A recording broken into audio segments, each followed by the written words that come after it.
ప్రపంచ ఉద్రిక్తతల గురించి మనం ఆలోచించినప్పుడు మన ముయ్యాలో సాధారణంగా ఆర్కిటిక్ మంచు ప్రాంతాలు రావు కదండి. కాని గ్రీన్లాండ్, ఈ పెద్ద మంచు ద్వీపం ఊహించని విధంగా ప్రపంచ శక్తుల మధ్య పెద్ద వివాదానికి కేంద్రంగా మారుతోంది. సరే, దీని సంగతేంటో లోతుగా చూద్దాం. ఈ మాట వినగానే షాకింగ్గా ఉంది కదూ. ఇది ఒక ఊహాజనిత సందర్భం నుంచి తీసుకున్నదే అయినా ఈ విషయంలో ఎంత పెద్ద ప్రమాదం దాగి ఉందో వెంటనే అర్థమవుతోంది. ఇది ఒక భయంకరమైన సంక్షోభానికి నాందిలాంటిది. ఇక్కడే మనకొక పెద్ద ప్రశ్న ఎదురవుతుంది. కేవలం ఒక ద్వీపం కోసం ఒక చారిత్రక బంధాన్ని పణంగా పెట్టడానికి కారణమేంటి? ఈ చర్య వెనుక ఉన్న అసలు కారణాలేంటో మనమిప్పుడు పరిశీలిద్దాం. సరే, మనమిప్పుడు 2026లో జరిగే ఒక ఊహాజనిత గ్రీన్లాండ్ సంక్షోభంలోకి వెళ్దాం. ఈ విశ్లేషణ ప్రస్తుతం ప్రపంచంలో ఉన్న ఉద్రిక్తతల్ని చూపించడానికి ఈ ఊహాజనిత సంఘటనను ఒక ఫ్రేమ్వర్క్గా వాడుకుంటుందన్నమాట. ఒక్కొక్కసారి ఊహించుకోండి, ఒక నాటో సభ్యదేశం ఇంకో సభ్యదేశాన్ని బెదిరిస్తోంది. ఇది కేవలం మాటల యుద్ధం కాదు, ఇది ఏకంగా సైనిక మోహరింపులకు, తీవ్రమైన ఆర్థిక పరిణామాలకు దారితీస్తోంది. నిజ ప్రపంచంలో ఎదురయ్యే ప్రమాదాలను ఇది మనకు కళ్లకు కడుతోంది. ఈ ఆధునిక సంక్షోభాన్ని అర్థం చేసుకోవాలంటే మనం కొంచెం చరిత్రలోకి వెళ్ళాలి. గ్రీన్లాండ్పై అమెరికా ఆసక్తి ఈరోజు కొత్తగా పుట్టింది కాదు. దీని మూలాలు ప్రచ్ఛన్న యుద్ధం నాటి రోజుల్లోనే ఉన్నాయి. ఈ టైంలైన్ చూస్తే అమెరికా గ్రీన్లాండ్లో తన సైనిక ఉనికిని ఎలా పెంచుకుంటూ వచ్చిందో మనకర్థమవుతోంది. 1941లో ఒప్పందంతో మొదలై తూలే ఎయిర్బేస్ నిర్మాణం, ఆ తర్వాత BMEWS రాడార్ వ్యవస్థతో గ్రీన్లాండ్ ఒక కీలకమైన వ్యూహాత్మక కేంద్రంగా మారింది. అయితే 1968లో జరిగిన అణుబాంబుల ప్రమాదం ఈ ఉనికి ఎంత ప్రమాదకరమైనదో కూడా గుర్తుచేస్తోంది. 10,000 మంది సైనికులు. ఒకసారి ఆలోచించండి, ఆ రోజుల్లో గ్రీన్లాండ్కు అమెరికా ఎంత ప్రాముఖ్యత ఇచ్చిందో ఈ సంఖ్య మనకు చెబుతోంది. అది కేవలం ఒక చిన్న సైనిక స్థావరం కాదు, వాళ్ల రక్షణ వ్యూహంలో ఒక కీలకమైన భాగమన్నమాట. సో ఇక్కడ ముఖ్యమైన విషయమేంటంటే, తూలే కేవలం ఒక ఎయిర్ స్ట్రిప్ కాదు, అది అమెరికా అణు నిరోధక శక్తిలో వాళ్ల ఖండాంతర రక్షణలో ఒక ప్రాథమిక స్తంభం. దాని వ్యూహాత్మక ప్రాముఖ్యత అంతా ఇంతా కాదు. సరే, ఇప్పుడు కథలో ఒక కొత్త మలుపు వచ్చింది. గ్రీన్లాండ్ రాజకీయంగా ఎదగడం మొదలుపెట్టింది. కాలం గడిచే కొద్దీ గ్రీన్లాండ్, డెన్మార్క్, అమెరికా మధ్య కేవలం ఒక పావులా ఉండకుండా తన గొంతు విప్పడం మొదలుపెట్టింది.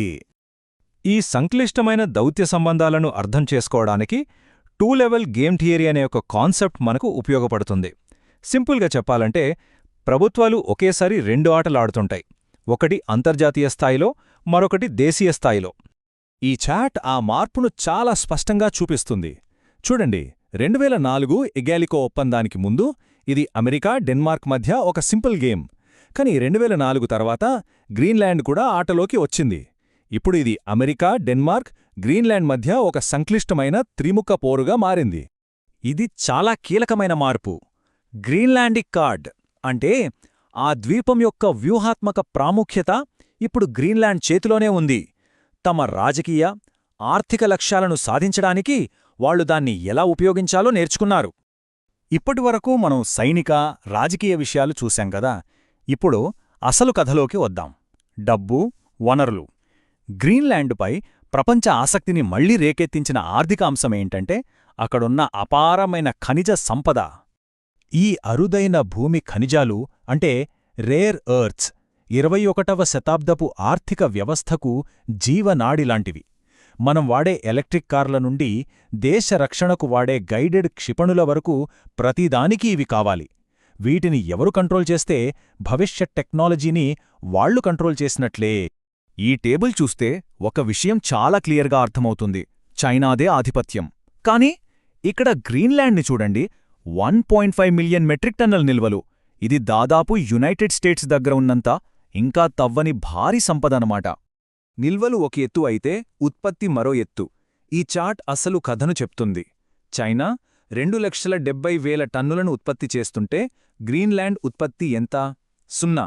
ఇది అమెరికా లాంటి దేశాల సప్లై చైన్లో ఎంత పెద్ద బలహీనత ఉందో చూపిస్తుంది.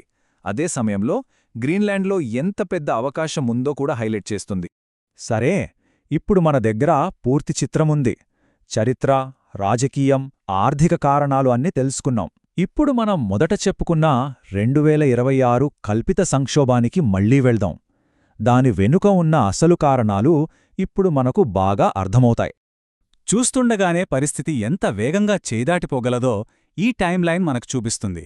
ఒక దౌత్యపరమైన నియామకం నుండి మొదలై సైనిక చర్య బెదిరింపులు, వాణిజ్య యుద్ధం వరకు కేవలం కొన్ని వారాల్లోనే ఉద్రిక్తతలు తారాస్థాయికి చేరాయి. మిత్రదేశాల మధ్య కూడా సంబంధాలు ఎంత సున్నితంగా ఉంటాయో ఇది మనకొక హెచ్చరిక. ఈ కల్పిత కోట్ ఆ సందర్భంలో ఉన్న మైండ్ సెట్ని బయటపెడుతుంది. అమెరికా ఫస్ట్ అనే వైఖరి ఎన్నో ఏళ్ల మిత్రదేశాల బంధాలను కూడా ఎలా పక్కన పెట్టగలదో చెప్పటానికి ఇదొక ఉదాహరణ. కాని అమెరికా చర్యకు ప్రతిచర్య కూడా అంతే బలంగా, ఐక్యంగా వచ్చింది. డెన్మార్క్ ఒంటరి కాదు, మొత్తం యూరప్ దాని వెనుక నిలబడింది, సైనిక, రాజకీయ మద్దతు ఇచ్చింది. ఇది నాటో కూటమిలోనే ఒక పెద్ద చీలికను సూచిస్తుంది. మరి ఈ మొత్తంలో గ్రీన్లాండ్ ఏం చేసింది? వాళ్ళ స్టాండ్ చాలా క్లియర్గా ఉంది.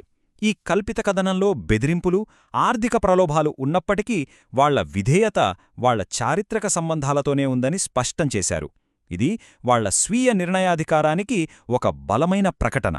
సో ఫైనల్గా మనం అర్థం చేసుకోవాల్సిందేంటంటే, ఇదొక కల్పిత కథైనా ఇది నిజ ప్రపంచానికి ఒక హెచ్చరిక. వనరుల కోసం పోటీ పెరుగుతున్న కొద్దీ పాత స్నేహాలు, బలమైన పొత్తులు కూడా పరీక్షకు గురవుతాయి. చివరగా ఈ విశ్లేషణ మనల్ని ఒక ఆలోచింపజేసే ప్రశ్న దగ్గర వదిలివేస్తుంది. ప్రపంచం మారుతున్న కొద్దీ ఒక దేశం యొక్క సరిహద్దులను ఏది నిర్వచిస్తుంది? చారిత్రక హక్కులా, ప్రజల ఇష్టాయిష్టాలా, లేదా కేవలం ముడి వనరుల అవసరమా? ఈ ప్రశ్న మనందరినీ ఆలోచింపజేయాలి.